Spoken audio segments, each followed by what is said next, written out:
ये क्या चीज है भैया? महुआ है, महुआ दारू बनता है। अच्छा, दारू बनता है इसका। এটা হচ্ছে সেই জায়গা যে জায়গাতে অনেক কিছু পুরনো স্মৃতি লুকিয়ে আছে। আপনাদের মধ্যে কারা কারা জানেন দেখি নিশ্চয়ই কমেন্টস করে জানাবেন যে আমি এখন কোন জায়গাতে রয়েছি। বলে দিলাম আপনাদের, যদি পুরুলিয়াতে আসছেন অতি অবশ্যই কিন্তু আপনারা এই দোকানের চিকেন আপনারা কিন্তু ট্রাই করবেন। কথা দিচ্ছি আপনাদের ভালো কিন্তু আপনাদের লাগবেই।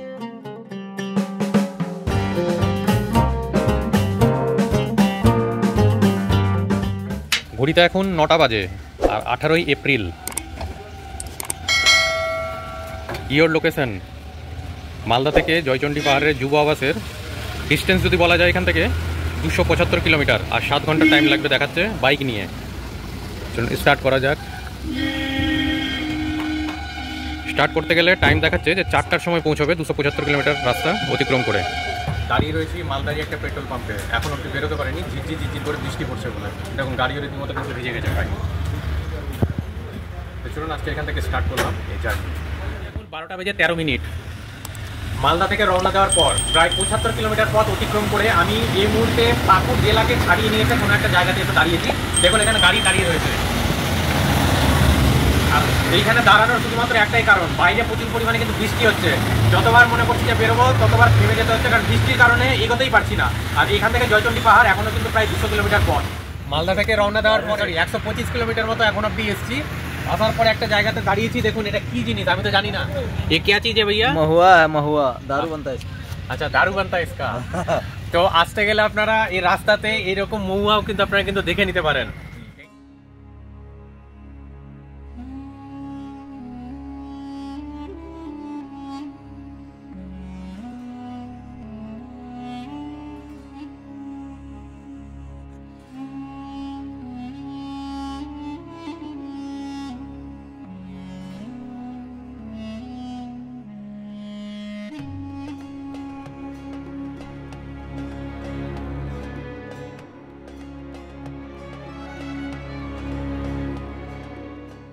গেছি 7টা বেজে 50 মিনিটে আমি এসে পৌঁছালাম পুরুলিয়াতে জয়চণ্ডী পাহাড়ে। জয়চণ্ডী পাহাড়ের একেবারে পাশেই হচ্ছে পশ্চিমবঙ্গ সরকারের যুব আবাস। এই যুব আবাসে এসে আমি কিন্তু আজ স্টে করছি। প্রথমত আগে আমাকে চলে যেতে হবে, কারণ সারাদিন আজকে সেভাবে করে খাওয়া দাওয়া হয়নি, বুঝতে পারছেন বৃষ্টির মধ্যে অনবরত ভিজেছি, ভিজে ভিজে আজকে এই অবধি এসেছি। জয়চণ্ডী পাহাড়ের যে ক্যান্টিন রয়েছে সেই ক্যান্টিনটা কোভিডের পর থেকে নাকি বলে বন্ধ হয়ে গেছে, তারপর থেকে আর খোলাই হয়নি।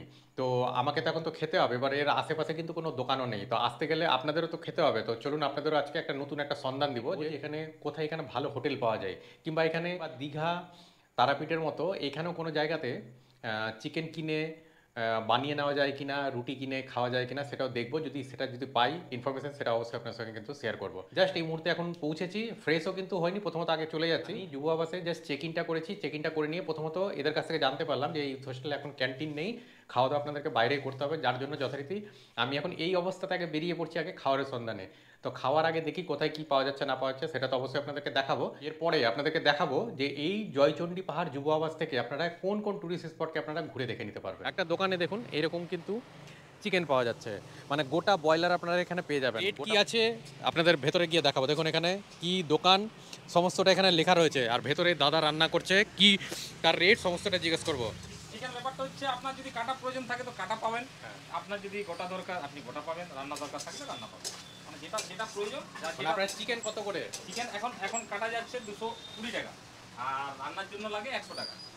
আচ্ছা, ও আপনি রান্না করে দেন? হ্যাঁ, রান্না কিন্তু সরষের তেলে করা হয়। আচ্ছা, সরষের তেলে তো আপনার 1 কিলো চিকেন তাহলে কত করে নেন? 1 কিলো রান্না করতে 100 টাকা। 1 কিলো রান্না করতে 100 টাকা। 100 টাকা। 500 গ্রাম রান্না করতে 500 গ্রাম করতে অল্প, কারণ গ্যাসটা বেশি খরচা হয় তো সেই হিসাবে আমাকে অল্প পয়সাটা অল্প বেশি ধরে নিতে হবে, 55 টাকা। 55 টাকা, মানে 1 কিলো করতে হচ্ছে 100 টাকা, 100 টাকা, হাফ কিলো করতে হচ্ছে 55 টাকা। হ্যাঁ, আর এটা কি তার মানে আপনি আর অল্প বেশি লাগবে, কারণ এটা আমার কারণ ছোট রান্না তো সেই 500 গ্রামের মতনই খরচাটা আসবে। কিন্তু ব্যাপারটা হচ্ছে সেই জন্য অল্প আমারও যাতে সুবিধা এবং কাস্টমারও, কারণ অতটা কাস্টমার তো যাদের দরকার অতটা খেতে পারবে না, তো এবার ওর জন্য অল্প ব্যবস্থা করে দিতে হয়, তো অল্প পয়সা রেট নিয়ে অল্প বানিয়ে দিতে হয়। তো সেই জন্য 250 গ্রাম করতে গেলে 50 টাকা, ফয়েল সমেত 50 টাকা। তো এখানে আমি এখানে দেখুন রান্না করতে দিয়েছি যথারীতি, কি লোভনীয়ভাবে রান্না হচ্ছে। এবং রান্নাটা সরষের তেলে হয় কিন্তু। আচ্ছা, রান্নাটা সরষের তেলে হয়, সরষের তেল হয়, পাম তেল বা এসের কোনো তেল কোনো আজে বাজে তেল ইউজ হয় না। তো তো দেখতে দেখুন এখন অবধি তো ঠিকই লাগছে। যদি আপনারা মনে করছেন এখান থেকে যদি পাশে যুব আবাসে থাকেন আপনারা নিয়ে যান, ওখানে গিয়ে খান, যথারীতি আমি তাই করব। তো আর সেই দীঘা পুরীতে গিয়ে যে আপনারা চিকেন রান্না করে খাবেন এইরকম কিন্তু কোনো ব্যাপার নেই। পুরুলিয়াতে এসেও আপনারা কিন্তু চিকেন রান্না করেই কিন্তু খেতে পারবেন। কিভাবে করে আসবে একটু অ্যাড্রেসটা একটু ভালো করে বলে দিন। জয়চন্ডী যদি স্টেশনে নামা হয় নন্দুয়া মোড় বললেই নন্দুয়া মোড়ে নামিয়ে দেবে, এবং নন্দুয়া মোড়ে কালী মন্দির, বড় কালী মন্দির আছে, কালী মন্দির আপনি ওটা ফটো নিতে পারেন, মন্দিরের লোকেশনটাও দিয়ে দিতে পারেন। নন্দুয়া মোড়ের সামনে কালী মন্দিরের পাশে কর্মকার মুরগির দোকান বললে সবাই নামিয়ে দেবে। আর রুটির দোকান পাশেই রয়েছে, 6 টাকা করে রুটি। এখন আসবেন অতি অবশ্যই কিন্তু খেয়ে অবশ্যই আমাকে কিন্তু কমেন্টস করে জানাবেন যে দাদা কেমন রান্না করেছে। এই হচ্ছে কালী মন্দির আর এই হচ্ছে আপনার নন্দুয়ারা মোড়। এই নন্দুয়ারা মোড় বলতে এই যে বাম দিকের যে রাস্তাটা চলে যাচ্ছে সেই রাস্তাটা হচ্ছে জয়চন্ডী পাহাড়ের দিকের রাস্তা, মানে জয়চন্ডী পাহাড় সঙ্গে হচ্ছে জয়চন্ডী পাহাড় যুব আবাস সেটা হচ্ছে কিন্তু এই রাস্তাতেই। এই হচ্ছে একটা চৌমাথা রাস্তা। এই হচ্ছে আপনার কালী মন্দির। এই কালী মন্দিরের জাস্ট পাশেই রয়েছে এই দাদার দোকান, ঠিক আছে। আর এই যে পাশেই যে দোকানটা দেখছেন এই দোকানে কিন্তু রুটি বানানো হয়। তাহলে আমি চিকেন নিয়েছি, সঙ্গে হচ্ছে রুটি এবং আমাকে পেঁয়াজ এবং লঙ্কা আমাকে কিন্তু এক্সট্রা দেওয়া হয়েছে। এই রুটিগুলো 6 টাকা করে পিস নিয়েছে। আর এই হচ্ছে চিকেন, পুরো দেখুন একদম লাল লাল ঝাল ঝাল। এবার এটা খেয়ে দেখা যাক, চলুন আপনাদের সঙ্গে। চেজ। দারুণ স্বাদ, দারুণ। পুরুলিয়াতে আসতে গেলে অতি অবশ্যই আমি বলবো এই দোকানে একবার চিকেন আপনারা কিন্তু ট্রাই করেন। Good morning from Purulia. পুরুলিয়াতে আজকে আমার দ্বিতীয় দিন, আর এই দ্বিতীয় দিনে এখন বেরিয়ে পড়েছি এই জয়চন্ডী পাহাড়ের উদ্দেশ্যে। তো আমি ছিলাম কালকে রাতে এসে এই জয়চন্ডী পাহাড় যুব আবাসে, যা আপনারা হয়তো আমার পেছন দিকে দেখতেই পাচ্ছেন। এই হচ্ছে জয়চন্ডী পাহাড়ের যুব আবাস, যা রয়েছে একেবারে দেখুন পাহাড়ের একেবারেই পাশে। তো এই যুব আবাস থেকে বাইরে বেরিয়ে নিয়ে জাস্ট পাশেই রয়েছে এই জয়চন্ডী পাহাড়ের রাস্তা। তো চলুন প্রথমত উপর থেকে গিয়ে ঘুরে আসি। লোকেশনের যদি কথা বলা যায়, দারুণ লোকেশনে এই জয়চন্ডী পাহাড় যুব আবাস। যদি আপনারা পুরুলিয়াতে আসছেন তবে আমি বলবো একেবারে বেস্ট জায়গা রয়েছে এই হচ্ছে এই জয়চন্ডী পাহাড় যুব আবাস। তো আপনারা এইখানে এসে থাকুন এবং এর পাশে থেকেই ঘুরে দেখে নিন এই জয়চন্ডী পাহাড়কে। দেখুন এখানে কি লেখা রয়েছে, 2024 সালে এটা উদ্বোধন হয়েছে। তো চলুন ধীরে ধীরে এবার উপরে যাওয়া যায়। টাইমের যদি কথা বলেন দেখুন 7:45, আর আজকে কিন্তু 19শে এপ্রিল। পুরুলিয়াকে ঘুরে দেখা স্টার্ট করলাম আজকে 19 তারিখের সকালবেলা। তো চলুন অলরেডি হাঁপাতে শুরু করলাম। ওই আমার বাম দিকে ওই যে দেখতে পাচ্ছেন ওই দিকটা হচ্ছে যুব আবাসের দিক। অ্যাকচুয়ালি এই দিকটা হচ্ছে আপনার রাস্তা এই পাহাড়ে ওঠার জন্য। তো এইটা দিয়ে এখন আমি স্টার্ট করলাম উপরের দিকে ওঠা। সামনের দিকটাতে একবার আপনাদেরকে দেখাচ্ছি, তবে আপনারা বুঝতে পারবেন। দেখুন এই সামনের দিকে এই হচ্ছে জয়চন্ডী পাহাড়। তো চলুন এবার পাহাড়ে কতগুলো সিঁড়ি রয়েছে, এই পাহাড়ে কতগুলো সিঁড়ি রয়েছে আমার কিন্তু জানা নেই, ঠিক আছে, কাউন্ট করাও কিন্তু সম্ভব না। তো চলুন ধীরে ধীরে উপরে উঠবো এবং উপরে কি ভিউ রয়েছে সমস্তটা আপনাদের সঙ্গে এবার শেয়ার করব। এটা হচ্ছে সেই জায়গা যে জায়গাতে অনেক কিছু পুরনো স্মৃতি লুকিয়ে আছে। আপনাদের মধ্যে কারা কারা জানেন দেখি নিশ্চয়ই কমেন্টস করে জানাবেন যে আমি এখন কোন জায়গাতে রয়েছি। জয়চন্ডী পাহাড় আসতে গেলে আপনারা এই জায়গাকে আপনারা কিন্তু ঘুরে দেখে নিতে পারবেন। এই জায়গাটা কোন জায়গা এবং কোন জায়গাতে এটা ব্যবহার হয়েছে এবং এটার পপুলারিটি বা কী আপনাদের মধ্যে দেখি কারা কারা জানেন কমেন্টস করে কিন্তু জানাবেন। তো জয়চন্ডী পাহাড়ে আসতে গেলে এই জায়গাকেও আপনারা কিন্তু দেখে নিতে পারবেন। এটা অনেক একটা পপুলার জায়গা।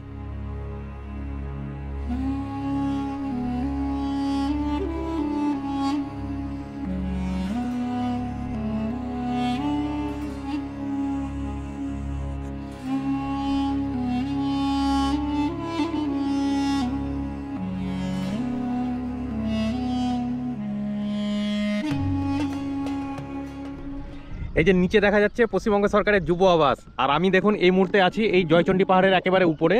আর এর পাশে দিয়ে যে ট্রেন যাচ্ছে সেটা অপূর্ব সুন্দর লাগছে কিন্তু দেখুন। জানি না আপনারা ভিডিওতে কতটা পরিষ্কার দেখতে পাচ্ছেন, ওই দেখুন দূরে একটা দেখা যাচ্ছে আর এই দিক দিয়েও একটা যাচ্ছে, দুটো ট্রেন যাচ্ছে এখান দিয়ে এই জয়চন্ডী পাহাড়ের জাস্ট পাশ দিয়ে। এখানে আরও একটা হিল রয়েছে আর এটা হচ্ছে মেনলি জয়চন্ডী পাহাড়, যেটার উপরে এরকম মন্দির রয়েছে মা চণ্ডী মাতার মন্দির, আর নিচেই রয়েছে এই আমাদের পশ্চিমবঙ্গ সরকারের যুব আবাস। কিংবা পুরুলিয়াতে যদি আপনারা ঘুরতে আসছেন তবে এই যুব আবাসে থাকাটা একেবারে কিন্তু বেস্ট জায়গা। তার কারণ হচ্ছে এই যুব আবাসের পাশেই রয়েছে কিন্তু এই জয়চন্ডী পাহাড়। আজকে এটা ছিল আজকে আমার সাইট সিনের প্রথম জায়গা। এপ্রিল মাসে আসার পরেও যে এইখানে যে এইরকম প্রকৃতি পাওয়া যায় আমি কিন্তু ভাবতেই পারছি না। আমি তো ভাবলাম বোধহয় যে প্রচুর পরিমাণে বোধহয় এখানে বোধহয় গরম হবে, কিন্তু জানি না এই বছরই এরকম হচ্ছে নাকি প্রতি বছর এরকম থাকে। কিন্তু বেশ ভালো লাগছে এতটুকু বলতে পারি। জয়চণ্ডী পাহাড়ের যুব আবাসের ভিডিও আমি অলরেডি এই চ্যানেলের মধ্যে দিয়ে রেখেছি। যদি আপনারা না দেখে থাকেন তাহলে আমি উপরে আই বাটন এবং নিচে ডেসক্রিপশন বক্সে আমি কিন্তু লিঙ্ক দিয়ে রাখলাম, চাইলে আপনারা সেখান থেকে গিয়েও কিন্তু ভিডিওটা দেখে নিতে পারেন। পুরুলিয়া মোটামুটি সারা বছরই আসতে পারেন, সেটা নিয়ে কোনো কথা নেই। তবে এখানে একজন স্থানীয় একজন লোককে পেয়ে গেছি, এ দাদাকে। এ দাদার মুখ থেকে অ্যাকচুয়ালি শুনে নিব যে কোন সময়টাতে আসতে গেলে এখানে ভালো। তো দাদা, এখানে যদি কেউ যদি মনে করে যে আসবে, তাহলে কোন সময়টা আপনারা সিজন হিসাবে বলে থাকেন? মোটামুটি শীতকালে ওই ডিসেম্বর থেকে একদম জানুয়ারি ফেব্রুয়ারি তক সিজন হয়। যেমন হিরো রাজার সিনেমা শুটিং এইখানে হয়েছে। আচ্ছা, সেটা কোথায়? এই আমাদের এই এরিয়ার মধ্যেই, পাহাড়ের মধ্যে। আচ্ছা, এই পাহাড়ের মধ্যেই হীরক রাজার দেশের। আচ্ছা, সে তো সত্যজিৎ রায়ের সিনেমা। সত্যজিৎ রায়। তারপরে কি আর কি কোনো সিনেমা শুটিং হয়নি? ফুলকি হয়েছে। আগুনের ফুলকি কি নতুন সিনেমা না পুরনো সিনেমা? পুরনো সিনেমা। আচ্ছা, নতুন সিনেমা তারপরে আর কিছু হয়নি? কোন সময়টা আসতে গেলে পলাশ দেখা যায়? মোটামুটি আপনার ফাগুন চৈত্র মাসে, ফাগুন মাসে আসবেন। ইংরেজি মাস? ইংরেজি মাস ফেব্রুয়ারি থেকে ফেব্রুয়ারি জানুয়ারি। আর এই সময়টাতে কি পাওয়া যায়? এই সময় এমনি ঘোরাঘুরি, কিছু পাওয়া যাবে না, খালি পাহাড় দেখা যাবে শুধু পলা। পুরুলিয়ার যে জয়চণ্ডী পাহাড় রয়েছে, এই জয়চণ্ডী পাহাড়ের একেবারে হিলে, মানে একেবারে টপে রয়েছে কিন্তু এই মন্দির।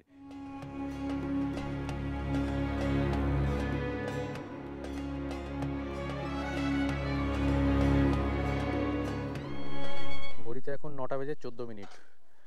আর এখন এই খোলা হচ্ছে এই শ্রী শ্রী জয়চণ্ডী মাতার মন্দির, যেটা পুরুলিয়া জয়চণ্ডী পাহাড়ের উপরেই রয়েছে। তো এই হচ্ছে পুরুলিয়া জয়চণ্ডী মাতার মন্দিরের জয়চণ্ডী মা।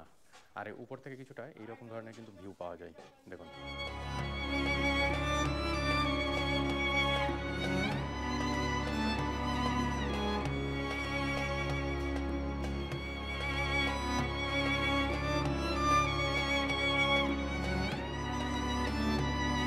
দেখা হয়ে গেল আমার পুরুলিয়ার জয়চণ্ডী পাহাড়। ঘড়িতে এখন 10টা বেজে 44 মিনিট আর আজকে 19শে এপ্রিল।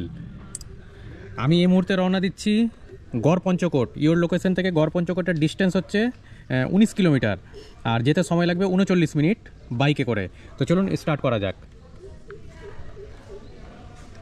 আর আমি এই জাস্ট বেরোচ্ছি এখন এই যুব আবাস থেকে, যুব আবাস জয়চণ্ডী পাহাড়। চলুন। সঙ্গে সিঙ্গারা এবং লাড্ডু নিয়েছি, দুটো নিয়েছি রসগোল্লা, আর এই বেকারি থেকে নিয়েছিলাম ব্রেড। এটা দিয়ে একটা সকালে ব্রেকফাস্ট সেরে নিচ্ছি পুরুলিয়াতে ঘুরতে এসে।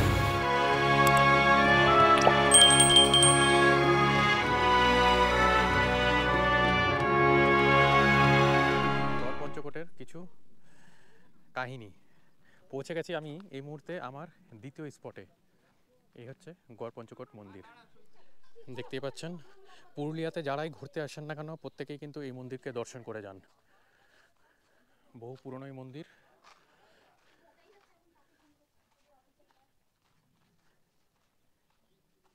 এই হচ্ছে গড় পঞ্চকোট মন্দিরের চারিদিকটা।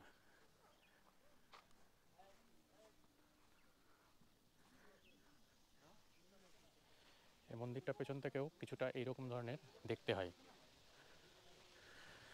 তাছাড়া এই মন্দিরের সঙ্গে সঙ্গে আসতে গেলে এখানে আপনারা সুড়ঙ্গ এবং আরও বেশ কিছু জায়গাও রয়েছে ঘুরে দেখে নেওয়ার জন্য। চাইলে আপনারা সেই সমস্ত জায়গাও ঘুরে দেখে নিতে পারেন। দেখুন,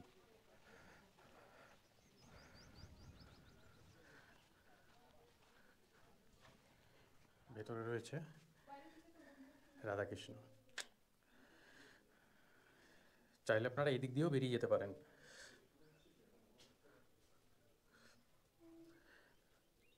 অনেক কিছু এখানে রয়েছে আরও দেখার মতো, চাইলে এখানে এসেও আপনারা এই সমস্ত জায়গা ঘুরে দেখে নিতে পারেন। তো এই হচ্ছে গড় পঞ্চকোট মন্দির, যা আমার দেখা কমপ্লিট। আসতে গেলে আপনারা পুরুলিয়া আসতে গেলে এই জায়গাকেও আপনারা কিন্তু ঘুরে দেখে নেবেন। এই গড় পঞ্চকোট মন্দিরে আসলে এরকম ছোট ছোট আপনারা কিছু হাতের কারুকার্য আপনারা কিন্তু দেখতে পাবেন, যা মন্দির চত্বরের মধ্যেই রয়েছে। দেখুন, এই হচ্ছে পুরো মন্দির।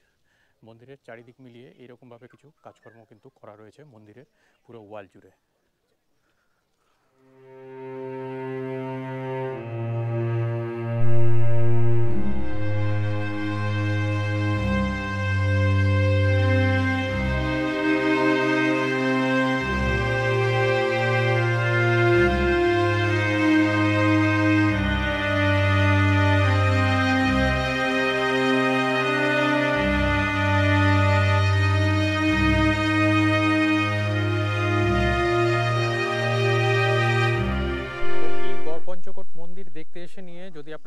এখানে কিছু খাওয়া দাওয়া করবেন তার জন্য যেমন দোকান রয়েছে, কিছু কেনাকাটারও দোকান রয়েছে। দেখুন ওদিকটাতে কেনাকাটার কিছু দোকান রয়েছে, এদিকটাতেও রয়েছে।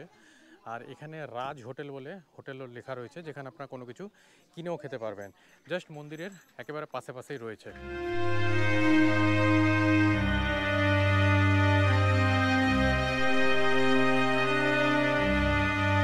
দেখা হয়ে গেল আমার গড় পঞ্চকোট। এই পুরো গড় পঞ্চকোটে এসে অনেকটাই কিন্তু সময় লাগবে চারিদিক মিলে আপনাদের একবার ঘুরে দেখে নিতে। দেখুন এটাও যেমন একটা মন্দিরের মতো বানানো রয়েছে। মেন মন্দির ওদিকটায় দেখতে পাচ্ছেন, ওর পাশে এরকম সমস্ত সব ধ্বংসস্তূপগুলো একটা একটা করে আপনারা দেখতে পাবেন। এটাও যেমন দেখুন মন্দিরের মতো, এটাও গড় পঞ্চকোট মিলিয়ে আপনারা কিন্তু সমস্ত জায়গা আপনারা ঘুরে দেখে নিতে পারেন।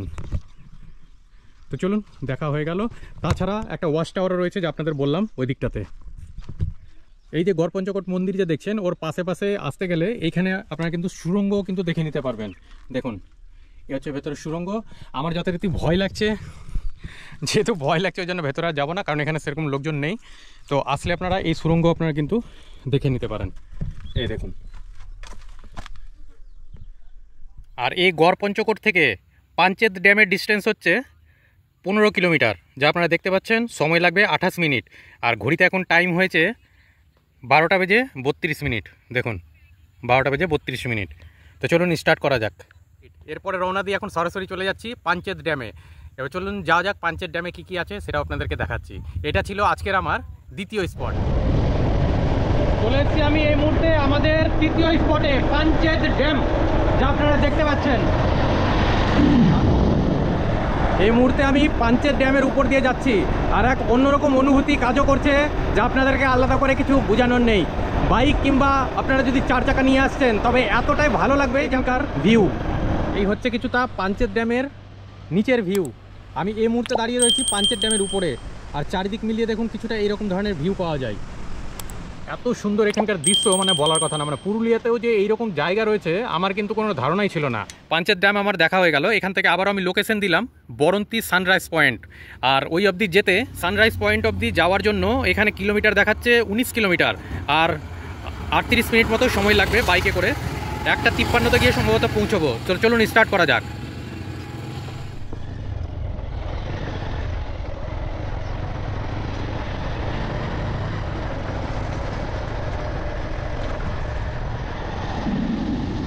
পৌঁছে গেছি এই মুহূর্তে বরন্তী সানসেট পয়েন্টে। পুরুলিয়ার কয়েকটি টুরিস্ট স্পটের মধ্যে এটি একটি।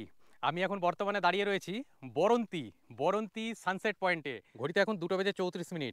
আর এই মুহূর্তে আমি দাঁড়িয়ে রয়েছি, এটাই সেই বরন্তীর সানসেট পয়েন্ট কিংবা বরন্তী লেক বলতে পারেন। মানে পুরুলিয়াতে এইরকম যে বেশ কিছু অফবিট টুরিস্ট স্পট রয়েছে, তা আমাদের মধ্যে হয়তো অনেকে জানেই না। আমি যেমন প্রথমত জানতামই না। তো আমি যেই যুব আবাসে ছিলাম, সেই যুব আবাস থেকে আমি জানতে পেরে যথারীতি এই ড্যামের মধ্যে আমি এসেছি। আর আমার পেছন দিকে তো দেখতে পাচ্ছেন কি সুন্দর একটা ভিউ পাওয়াই যাচ্ছে। দেখুন জলের মধ্যে এই যে পাহাড়টা দেখা যাচ্ছে, সেই পাহাড়ের প্রতিবিম্ব কিন্তু জলের মধ্যে পড়ছে। মানে দুর্দান্ত একটা ভিউ, হয়তো আপনারা হয়তো বুঝতেই পারছেন। এখান থেকে সানসেটটা নাকি বলে খুব ভালো দেখা যায়। তো দুর্ভাগ্যবশত আমি তো দুপুরবেলা এসেছি, বুঝতে পারছেন। আর এখন এখান থেকে বেরিয়েও যেতে হবে, কারণ এরপরে আরও বেশ কিছু জায়গা যাওয়ার আছে, এবং কোথায় কোথায় যাচ্ছি সেটা তো অবশ্যই আপনার সঙ্গে শেয়ার করব। তো এই জায়গাতেও আপনারা আসবেন। আর একটা জিনিস আমি যেটা ফলো করলাম, মানে পুরুলিয়াতে আসতে গেলে আপনারা যে সমস্ত টুরিস্ট স্পটগুলো আপনারা যে ঘুরে দেখবেন, সেই স্পটগুলো ঘুরে দেখার জন্য যে এখানে যে গাড়ি রয়েছে, শেয়ার গাড়ির কিন্তু কোনো অপশন নেই। আপনাদেরকে কিন্তু রিজার্ভ গাড়িতে আপনাদেরকে ঘুরে দেখে নিতে হবে এই সমস্ত টুরিস্ট স্পটগুলো। আর এই সমস্ত জায়গা ঘুরে দেখে নেওয়ার জন্য আমি বলবো, যদি আপনাদের পার্সোনাল গাড়ি থাকে তবে তো ঠিকই আছে, আপনারা সেই কলকাতা দিয়ে আসুন কিংবা মালদা থেকে আসুন, সরাসরি গাড়ি নিয়ে এসে আপনারা এই সমস্ত জায়গাগুলো ঘুরে দেখুন, তবে বেশ ভালো লাগবে। খরচটা একই রকম, এখান থেকে গাড়ি রিজার্ভ করবেন, মালদা থেকে কিংবা কলকাতা থেকে গাড়ি নিয়ে আসবেন, ব্যাপারটা কিন্তু একই রকমই কিন্তু থাকবে। আর যদি আপনারা মনে করছেন যে এইখানে এসে গাড়ি রিজার্ভ করবেন, তবে আমি বলবো আমি যে 5টি স্পট আপনাদেরকে ঘুরিয়ে দেখাচ্ছি, সেই সমস্ত 5টি স্পট মিলিয়ে আপনারা একসঙ্গে কিন্তু গাড়ি রিজার্ভ করুন। একসঙ্গে গাড়ি রিজার্ভ করে এই সমস্ত জায়গাগুলো ঘুরে দেখুন, তাহলে অল্প খরচের মধ্যে আপনারা কিন্তু ঘুরে দেখে নিতে পারবেন। কারণ এগুলো এক একটা জায়গা যে আপনারা যে আলাদা আলাদা করে ঘুরে দেখবেন, তার জন্য কোনো রকম শেয়ার গাড়ির কিন্তু অপশন নেই। আর আমি বাইক নিয়ে এসেছি বলে আমার পক্ষে কিন্তু সম্ভব হচ্ছে। তো গাড়ি নিয়ে যদি ঘুরেন, আমি জানি না এখানে কত টাকা রেট নেবে, তবে 2-3টে স্পট ঘুরে দেখে নেওয়ার জন্য কিন্তু 1500 থেকে 2000 টাকা কিন্তু বলছে। যেমন কি আমি প্রথমে গেছিলাম গড় পঞ্চকোট, সেখান থেকে চলে গেছিলাম ড্যাম, পাঞ্চেত ড্যামের পরে চলে এসেছি এখন বরন্তী। তো এই 2-3টে স্পট দেখে নেওয়ার জন্য 2000 টাকা 2500 টাকা করে ভাড়া বলছে। তো আপনারা আমি বলবো যে কন্ট্যাক্ট করে নেবেন টোটাল এই 5টে সাইট সিন। মানে সবার প্রথম আমি যেমন জয়চণ্ডী পাহাড় দেখে আসলাম সকালবেলা, যেটার জন্য গাড়ির কোনো দরকার নেই, কারণ ওই ইউথ হোস্টেলে থাকতে গেলে আপনারা কিন্তু দেখে নিতে পারবেন। আর ওটা দেখে নেওয়ার পরে তারপরে ওইখান থেকে আমি চলে এসেছিলাম গড় পঞ্চকোট ঘুরে নিয়ে আপনারা চলে যাবেন পাঞ্চেত ড্যামের পরে চলে আসবেন এই বরন্তী লেকে, এরপরে যাব হচ্ছে কাশীপুর রাজবাড়ি, এবং তারপরে সবার শেষ চলে যাব রঞ্জনডি ড্যাম। এই রঞ্জনডি ড্যাম দেখে আজকে আমি আমার এই স্পট ট্যুর কিন্তু কমপ্লিট করবো, মানে আজকের এই সাইট সিন কিন্তু কমপ্লিট করবো। আর টোটালটা ঘুরে দেখে নেওয়ার জন্য কিন্তু অনেকটাই কিন্তু টাকা লাগবে।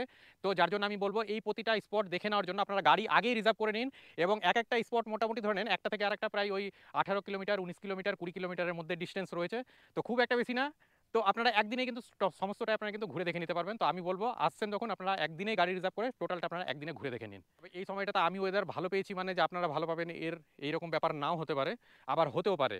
তো আপনারা আপনাদের মতো করে আসবেন। তবে বেস্ট যদি বলা যায় তাহলে সে সময় আমি বলবো যে পুরুলিয়া আসার জন্য শীতের সময় আপনারা আসুন, আপনাদের ভালো লাগবে। আর যদি পলাশের উদ্দেশ্য করে আপনাদের যদি আসার ব্যাপার থাকে, তবে আপনারা অতি অবশ্যই চেষ্টা করবেন মার্চের মিডিল অব দিয়ে আসতে। তার বাইরে আসতে গেলে বৃষ্টি হয়ে যায়, তারপরে কিন্তু পলাশ ফুল কিন্তু ঝরে যায়, তো যার ফলে আর দেখার সম্ভাবনা কিন্তু অনেকটাই কিন্তু কমে যায়। তো এই আপনাদেরকে ইনফরমেশন কিন্তু দেওয়ার ছিল। ঘড়িতে এখন 2:48 আর আমি এই মুহূর্তে দাঁড়িয়ে রয়েছি বরন্তীতে, বরন্তীর সানসেট পয়েন্ট কিংবা বরন্তী লেকের কাছে। এইখান থেকে এই কাশীপুর রাজবাড়ি যদি দেখা যায়, দেখুন মোবাইল এখানে দেখাচ্ছে গুগল ম্যাপে যে এইখান থেকে 35 কিলোমিটার, আর সময় লাগবে 58 মিনিট মতো। এখন দেখা যাক কটার সময় গিয়ে পৌঁছচ্ছি, সেটা অবশ্যই আপনার সঙ্গে শেয়ার করব। চলুন স্টার্টটা জাস্ট দিয়ে দিলাম।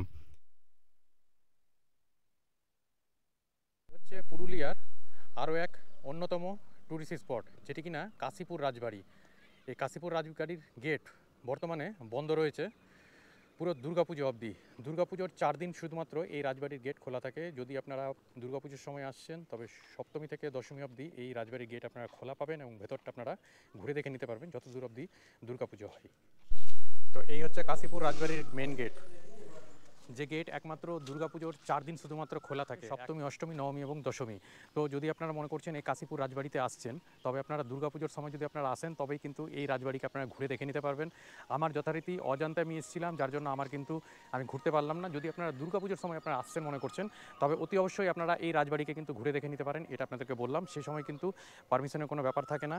অনেক রাজবাড়ি, যেমন এর আগে আপনাদের আমি দেখিয়েছি নিমতিতা জমিদার বাড়ি, আরও বেশ কিছু জায়গা রয়েছে এইরকম জায়গাগুলো, যেমন কৃষ্ণনগরের যে রাজবাড়ি, সেই রাজবাড়িও, সমস্ত রাজবাড়ি বিশেষ সময় কিন্তু খোলা হয়, এবং কোন রাজবাড়ি কোন সময়টাতে খোলা হয় এগুলো আপনারা গুগলে একটু যদি দেখে নেন, সেক্ষেত্রে আপনারা কিন্তু চলে আসতে পারবেন এই সমস্ত। এর পরের গন্তব্য যেটা হচ্ছে রঞ্জনডি ড্যাম। তো ওই অবধি যেতে এখান থেকে দেখুন বাইকে দেখাচ্ছে লাগবে যা 19 মিনিট টাইম লাগবে। তো চলুন এখান থেকে স্টার্ট করা যাক। আর যথারীতি এখন 4:44 দেখুন। তো চলুন স্টার্ট করা যাক এর পরের গন্তব্যের জন্য। পৌঁছে গেছি পুরুলিয়ার আজকের আমার প্রথম দিনের সাইট সিনের একেবারে লাস্ট স্পট। এটাই হচ্ছে রঞ্জনডি ড্যাম। আর এই ড্যামে আমি যে জিনিসটা এসে দেখতে পেলাম, যে এইখানে আমার যা মনে হচ্ছে, দেখুন এই হচ্ছে পুরোটা ড্যাম, যা পেছন দিকে দেখতে পাচ্ছেন, ওখানে সামনে ওখানটা একটা ছোট্ট মতো একটা পার্কও রয়েছে, ঠিক আছে। আর এখানে একটা টয়লেটের ব্যবস্থা রয়েছে, যদিও বা টয়লেটটা এখন বন্ধ। ওখানে পুরুষ মহিলা দুটোই লেখা রয়েছে। আর এই হচ্ছে ড্যামটা খুব সুন্দরভাবে বাঁধানো, যা দেখতে পাচ্ছেন আপনারা। আর সামনের দিকে এদিকটাতে একটা গেস্ট হাউসও রয়েছে।